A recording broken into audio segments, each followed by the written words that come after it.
একটি পুরানো farm house মেরামত করতে আমাকে সাহায্য করার জন্য আমি যে ছুতারকে নিয়োগ দিয়েছিলাম সে চাকরির প্রথম দিনটি সবেমাত্র শেষ করেছিল। তার প্রথম দিন খারাপ কাটল।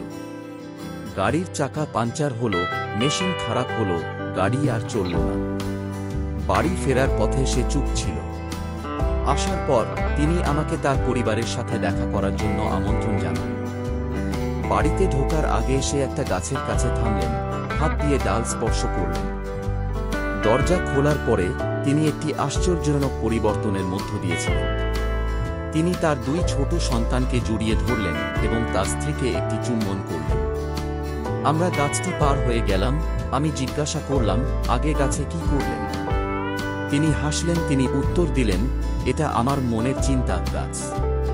কাজের ঝামেলা বাড়িতে আনি না। বাড়ি আসার আগে গাছে ঝুলিয়ে রাখি, সকালে আবার নিই।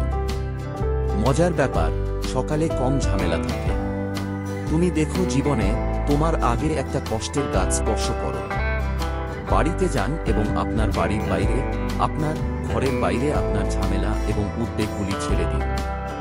একই সময়ে আপনি কাজে যাওয়ার আগে একটি ঝামেলা গাছ রাখুন এবং কাজের পরে আবার আপনার সমস্যাগুলি বাছাই করুন। আপনার ঘর পরিষ্কার রাখুন, আপনার মন পরিষ্কার রাখুন। তীক্ষ্ণ থাকুন, শক্তিশালী থাকুন। এটি প্রেরণার গল্প। দেখার জন্য আপনাকে অনেক ধন্যবাদ এবং ধন্য থাকুন।